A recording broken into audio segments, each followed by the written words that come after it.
हाय दोस्तों। रेहाना और आज रवि की की शादी वीडियो के में बाद हम लेकर आए रवि के हैं पास एक कुछ नहीं मजेदार था। कहानी।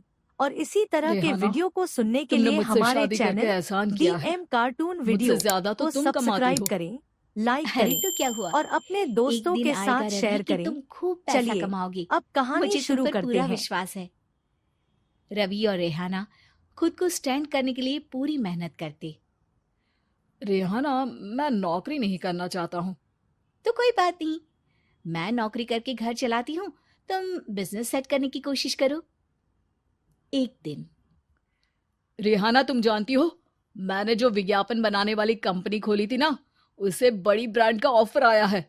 अब हम लोगों के दिन प्यारे न्यारे हो गए हैं। मैं जानती थी रवि कि एक दिन तुम सेटल हो जाओगे।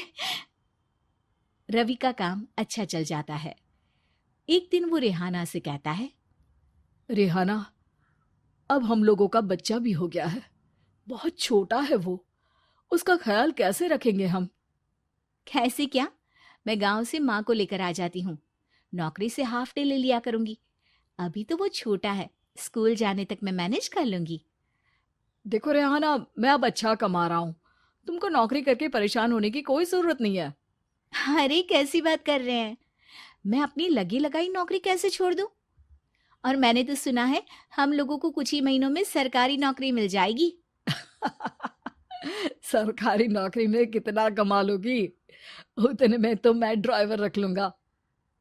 रेहाना को रवि की बात का थोड़ा बुरा तो लगता है। कम से कम मेरी नौकरी की इतनी बेइज्जती मत करो। भूल गए, इसी नौकरी के बदौलत तुमने अपना बिजनेस खड़ा किया है। अरे वो तो मैं किसी के भरोसे भी कर लेता। देखो, अपने बच्चे को संभालो, घर का काम करो। अब बाहर जाती तुम अच्छी नहीं लगती हो। रेहाना रवि के कहने पर नौकरी तो छोड़ देती है, लेकिन अब बड़े से घर में उसकी कीमत किसी नौकर से कम नहीं होती।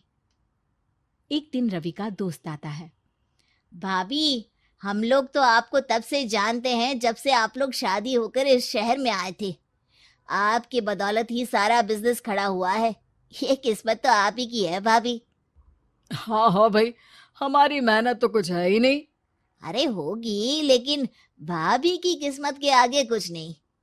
दोस्त वहां से चला जाता है, लेकिन रवि का गुस्सा सातवें आसमान में होता है। देखा कैसे बोल रहा था?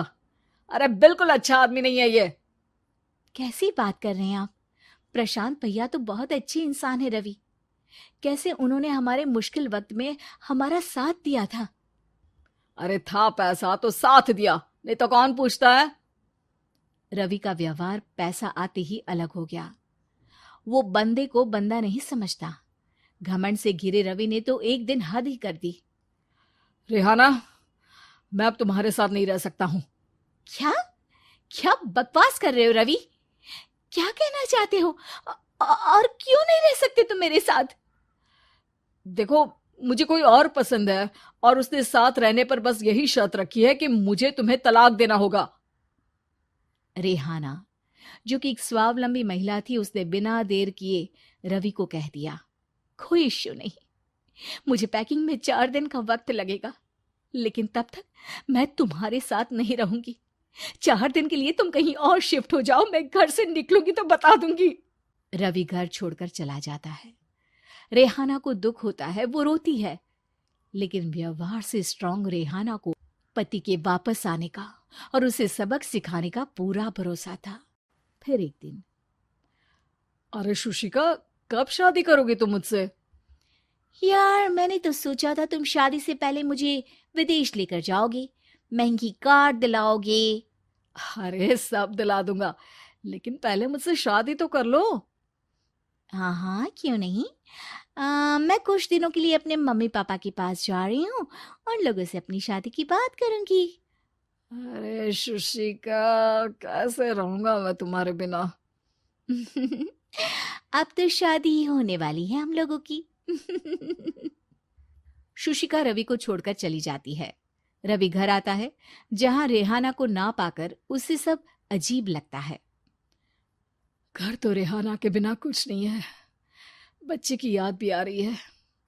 चलो एक वीडियो कॉल कर लेता हूँ। रवि रेहाना को वीडियो कॉल करता है, लेकिन रेहाना फोन नहीं उठाती। रात को सोते वक्त मन कर रहा है मुन्ने को गले लगा लूं। चलो कोई ना, शुशिका से शादी के बाद मेरे और भी बच्चे होंगे। अगले दिन रवि ऑफिस जाता है, जहां टीना खड़ी होती है। सर, आपने अपने नए ऐड के लिए मॉडल की रिक्वायरमेंट डाली थी ना, मैं उसी के लिए आई हूँ। रवि टीना को देखकर खुश हो जाता है। अब शादी हो गई है तुम्हारी? नहीं सर, बस अच्छा सा हैंडसम और अमीर लड़का देख रहे हैं मेरे मम्मी पापा। रवि के दिमाग से तो टीना को देखकर शुशिका का ख्याल भी खत्म हो जाता है। अरे यार, ये लड़की मिल जाए कितनी सुंदर है। शुशिका तो इसके आगे कुछ नहीं है। अब क्या तुम्हें ऐसा नहीं लगता कि मुझसे मिलकर तुम्हारी ये खोज खत्म हो गई है? आप तो 2 बच्चों की पापा लग रहे हैं। अरे नहीं नहीं, मेरी शादी तो हुई थी, लेकिन बीवी को किसी और से प्यार था, मुझे छोड़कर चली गई। खैर, टीना की दोस्ती रवि से हो जाती है, लेकिन 1 महीने बाद शुशिका रवि के पास वापस आती है। मेरे मम्मी पापा तुमसे मिलना चाहते हैं, लेकिन उन लोगों को ये मत बताना कि तुम पहले से शादीशुदा हो, और हाँ, शादी से पहले अपनी सारी प्रॉपर्टी तुमको मेरे नाम करनी होगी। अरे पागल, अब मैं तुमसे शादी ही नहीं करना चाहता। भला ऐसी लालची औरत से कौन शादी करेगा? तभी वहां टीना आ जाती है।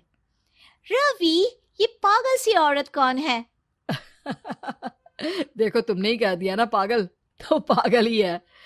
पता नहीं कौन है, कह रही है शादी कर लो, लेकिन शादी से पहले अपनी सारी प्रॉपर्टी मेरे नाम कर दो। बोल तो सही रही है। वैसे तुम जानती हो, मेरी एक सहेली है, उसके पति ने उसे पैसा आते ही छोड़ दिया, जबकि उसको खड़ा करने वाली ही मेरी सहेली थी। और मुझे भी भरोसा नहीं है। अगर मैं भी तुमसे शादी करूंगी तो तभी जब तुम मेरे नाम अपनी सारी प्रॉपर्टी कर दोगे। अरे हाँ हाँ, क्यों नहीं, बिल्कुल कर दूंगा। रवि और टीना की शादी की तारीख तय हो जाती है। वो अपनी सारी प्रॉपर्टी के कागज लेकर शादी वाली जगह पर पहुंचता है, लेकिन वहां टीना आती नहीं। रवि टीना को मैसेज करता है। कहाँ हो? सॉरी, मैं तुमसे शादी नहीं कर सकती, मुझे तुमसे भी ज्यादा पैसे वाला मिल गया। रवि को गुस्सा आ जाता है। वो गुस्से से सारा डेकोरेशन तोड़ रहा होता है कि वहां रेहाना आ जाती है। सर, क्या हो गया? क्या डेकोरेशन पसंद नहीं आई आपको? तुम यहाँ क्या कर रही हो? मैं यहाँ की डेकोरेटर हूँ। क्या आपको पसंद नहीं आई यहाँ की सजावट? रवि दौड़कर रेहाना के गले लग जाता है। मुझे माफ कर दो रेहाना। रवि रेहाना के गले लग जाता है और रेहाना टीना को थैंक्स का मैसेज करती है।